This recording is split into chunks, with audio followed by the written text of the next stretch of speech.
میرے مولا قل هو اللہ احد کے واسطے، اسم اعظم اللہ الصمد کے واسطے، اپنے ماں باپ بھائی جد کے واسطے، یا حسین ابن علی آؤ مدد کے واسطے۔ سب سے پہلے تو درود و سلام اس ذات اقدس سرکار دو عالم صلی اللہ علیہ وآلہ وسلم پر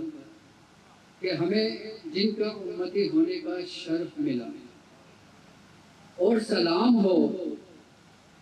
ان وارثان فیض نبوت کے امین اولیاء کاملین، اولیاء واصلین، اور بالخصوص میرے پیر و مرشد پر کہ جنہوں نے مردہ دلوں کو ذکر الہی کے ذریعے، اپنے توجہ کے ذریعے ہمارے دلوں کو زندہ کیا، اور اس پرفتن دور میں ہمارے مرشد کی ذات اس زمین پر اللہ تبارک و تعالیٰ کی سب سے بڑی نعمت ہے، اور اس نعمت کا ہم جتنا شکر ادا کرتے ہیں وہ کم ہے۔ خوش نصیب ہیں وہ لوگ کہ جو میاں حضور کے مریدین میں شامل ہیں، خوش نصیب ہیں وہ سالکین کہ جو میاں حضور کی نگرانی اپنا سلوک مکمل کر رہے ہیں۔ میاں حضور کی ذات وہ ذات ہے کہ اگر کوئی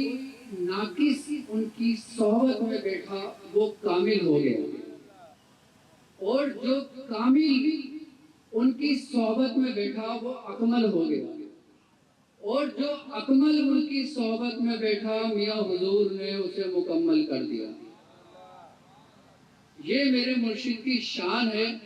کہ ان کے در پر جو بھی آیا، جس مقصد کے لیے آیا، چاہے وہ مقاصد دنیاوی ہوں، چاہے وہ مقاصد روحانیت کے ہوں، چاہے وہ کچھ بھی معاملہ ہو، اللہ رب العزت نے اپنے اس ولی کے صدقے اس کو عطا کیا۔ میرا موضوع سلاسل طریقت اور شجر طریقت ہے اور خرقہ کشی۔ سب سے پہلے اگر ہم شجر طریقت کی طرف دیکھنا چاہتے ہیں تو ہمیں اپنا رخ قرآن کریم فرقان حمید کی طرف کرنا پڑے گا۔ اللہ رب العزت سورہ توبہ آیت نمبر 119 میں فرماتا ہے کہ یا ایھا الذین آمنوا اتقوا اللہ کونوا مع الصادقین، کہ اے ایمان والوں، اللہ تعالیٰ کس سے مخاطب ہے؟ اہل ایمان والوں سے، کہ اے ایمان والوں اللہ سے ڈرو اور سچے لوگوں کی صحبت اختیار کرو۔ اب یہ سچے لوگ کون ہیں؟ یہ صادقین کون ہیں؟ سرکار دو عالم صلی اللہ علیہ وآلہ وسلم نے جن کی تربیت فرمائی، صحابی رسول نے جن کی تربیت فرمائی، جو تابعین تھے، جو تبع تابعین تھے، جو علماء کرام تھے، جو عالم دین تھے، اور اس کے بعد یہ سلسلہ چلتا ہوا ایک کڑی سے جڑتا چلا گیا۔ شجرے کے بارے میں ہمارے میاں حضور فرماتے ہیں کہ شجرہ ایک درخت کے مانند ہے کہ جس کی جڑیں سرکار دو عالم صلی اللہ علیہ وآلہ وسلم ہیں، اور ہم تمام لوگ اس درخت کی شاخیں ہیں۔ جب تک ہم ان جڑوں سے جڑے رہیں گے ہم کامیاب اور ان لوگوں میں شامل رہیں گے کہ جن سے ہمارا رب راضی ہو۔ اور اگر ہم ان جڑوں سے کٹ گئے تو ہم ہلاک ہو گئے۔ اب اگر ہم شجرے کی بات کرتے ہیں تو اس میں ایک نسب خاندانی ہوتا ہے اور ایک نسب روحانی ہوتا ہے۔ اگر نسب خاندانی کی بات کی جائے تو اعلیٰ نسب کہ جیسے سرکار دو عالم صلی اللہ علیہ وآلہ وسلم کے چچا ابو لہب اعلیٰ نسل رکھنے کے باوجود بھی اس کا نسب اسے جہنم سے نہ بچا سکا، اور اگر نصب روحانی کی بات کرتے ہیں، نصب طریقت کی بات کرتے ہیں، تو حضرت بلال حبشی رحمۃ اللہ علیہ کے جن کا تعلق حبش سے تھا، اور حضرت سلیمان فارسی رضی اللہ تعالیٰ عنہ کہ جن کا تعلق ایران سے تھا، لیکن سرکار دو عالم صلی اللہ علیہ وآلہ وسلم کی محبت میں، ان کی اطاعت میں اور ان سے نسب کی صورت میں آپ کو سرکار دو عالم صلی اللہ علیہ وآلہ وسلم نے وہ مقام عطا کیا جو کسی ریاضت سے نہ مل سکتا۔ آپ صلی اللہ علیہ وآلہ وسلم نے فرمایا، اے سلمان، تم ہم میں ہماری اہل بیت کی طرح ہو۔ یہ مقام کیا عطا ہوا کہ تم ہم میں ہمارے اہل بیت کی طرح ہو، یعنی کہ تم پاک ہو، اور خوش نصیب ہیں وہ لوگ کہ جو میاں حضور کی اس ذات سے جڑے کہ جو میاں حضور کو خانوادہ حاصل ہے، جو سلسلہ حاصل ہے کہ جسے سلسلہ ذہب کہا جاتا ہے، یعنی کہ سونے کا سلسلہ۔ اب یہ سونے کا سلسلہ کیسے کہتے ہیں؟ ہمارے مرشد کامل فرماتے ہیں کہ صوفیوں کے نزدیک سلسلہ ذہب اس سلسلے کو کہا جاتا ہے کہ جس میں اہل بیت اور 12 امام کی نسبت شامل ہو، یعنی کہ یہ وہ سلسلہ کہ جو مرج البحرین کہلاتا ہے۔ اچھا، یہ وہ سلسلے ہیں کہ جو بہت کم لوگوں کے حصے میں اور نصیب میں آئے، یہاں تک کہ اولیاء کاملین نے اس داخلی سلسلے میں ہونے کی دعائیں کی ہیں، اور ہم لوگ وہ خوش نصیب لوگ ہیں کہ ہمیں میاں حضور کی برکت سے وہ سلسلہ ملا، کہ وہ سلسلہ کہ جس کے بارے میں حضرت سیدنا قطب ربانی محبوب سبحانی میر مینا حضرت سیدنا شیخ عبدالقادر جیلانی رضی اللہ تعالیٰ عنہ فرماتے ہیں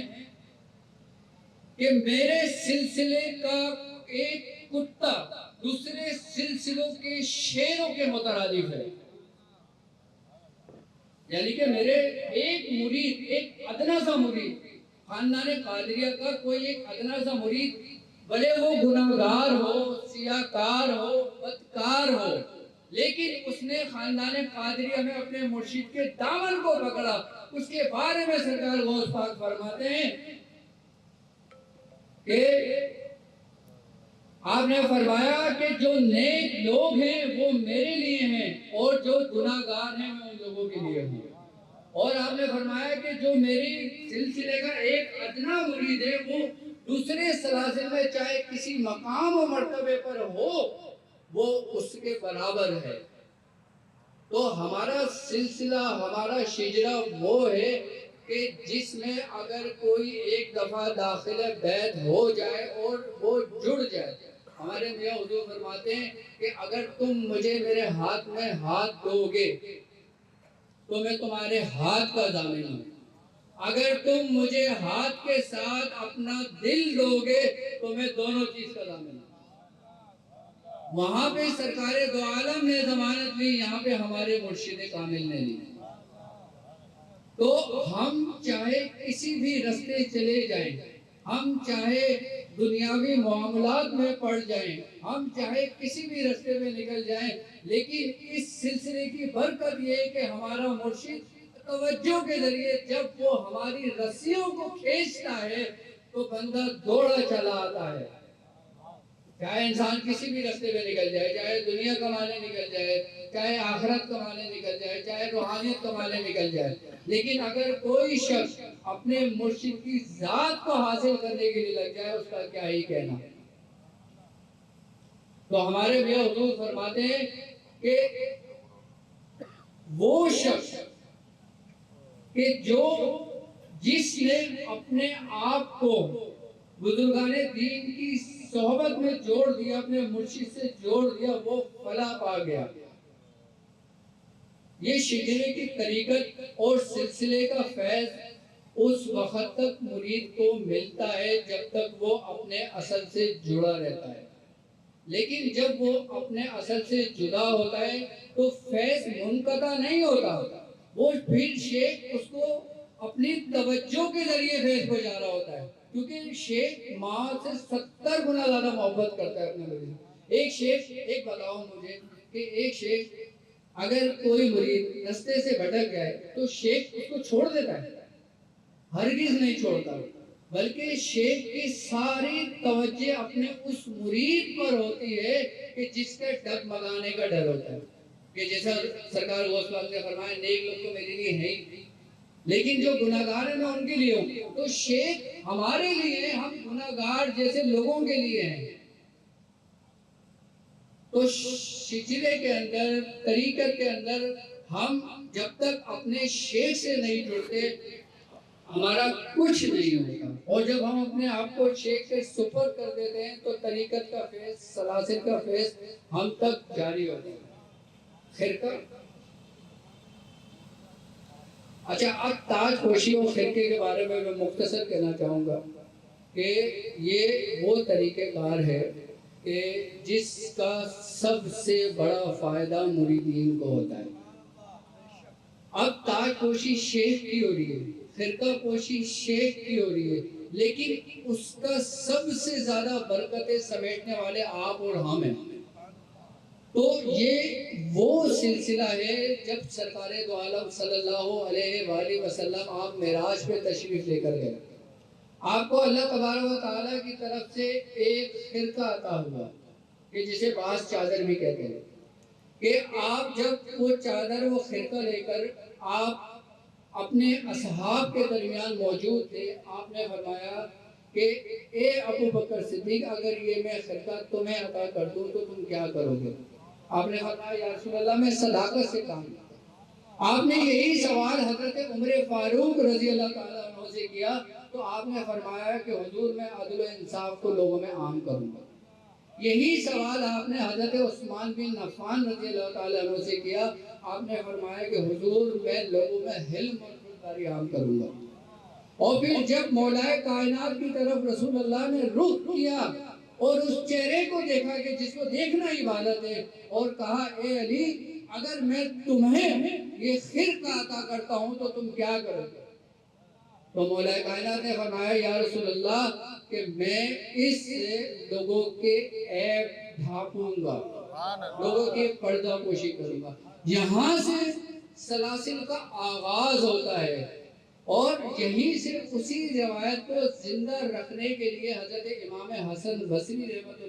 رحمت اللہ علیہ کو عطا ہوا اور پھر وہاں سے یہ چلتا ہوا ہمارے سلاسل میں رائج ہوا. اور ظاہر سی بات ہے جب ہم کسی کی علامت کی طور پر، کسی کوئی برکت کے طور پر، تبرک کے طور پر جب ہم وہ کام کر رہے ہوتے ہیں تو یقیناً اس میں برکتیں موجود ہوتی ہیں، کیونکہ قرآن کہہ رہا ہے کہ اور اللہ کی رحمت اللہ کے دوستوں کے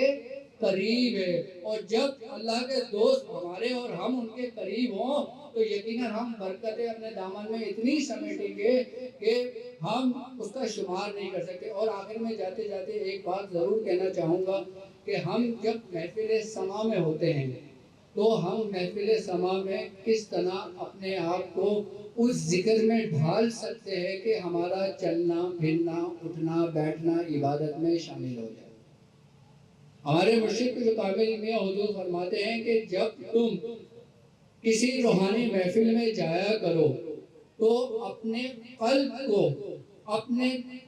قلب پر نظر رکھا کرو اور جب تم قدم اٹھایا کرو تو ایک مرتبہ لا الہ اور پھر ہر قدم پہ الا اللہ الا اللہ الا اللہ کہہ کے چلتے رہا کرو اپنے قلب میں. اور جو شخص اس تصور میں جتنے قدم اٹھاتا ہے، جب اس کا یہ ذکر بھی اور وہ ذکر جو میاں حضور اپنے مرشد کامل کی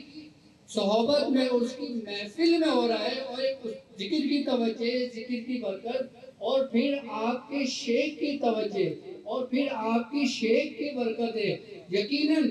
یہ وہ ٹکڑا ہے کہ جس کے بارے میں سرکار دو عالم صلی اللہ علیہ وآلہ وسلم کا فرمان عالی شان ہے. آپ نے فرمایا کہ جس جگہ اللہ کا ذکر کیا جاتا ہے، جس جگہ اس کے دوستوں کا ذکر کیا جاتا ہے، کہ جیسے ہم لوگ آج اس ذکر کی محفل میں موجود ہیں، اس محفل میں بیٹھے ہوئے ہیں، وہ ٹکڑا رسول اللہ نے فرمایا کہ وہ ٹکڑا آسمان والوں کے لیے ایسے ہوتا ہے کہ جیسے زمین والوں کے لیے چمکتا ہوا ستارہ.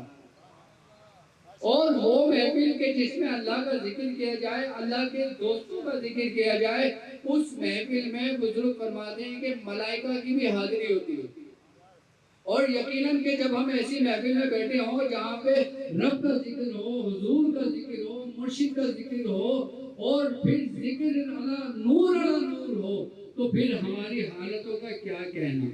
یقیناً یہ وہ دن ہوتا ہے سالانہ محفل کا کہ جس میں ہم جیسے گناہگار لوگ دنیا بھر سے آتے ہیں، پاکستان کے مختلف شہروں سے آتے ہیں، اپنے دلوں کو صاف کرنے کے لیے، اپنے گندے غلاظت کپڑے اتارنے کے لیے، تاکہ ہم پہ نظر ہو اور ہماری بیٹری چارج ہو جائے اور پھر ہم ان لوگوں میں شامل ہو جائیں کہ جن سے مرشد راضی ہو۔ اب مجھے اجازت دیجیے اس بات میں کہ آپ لوگ اپنا بہت خیال رکھیں گے۔ السلام علیکم ورحمۃ اللہ وبرکاتہ۔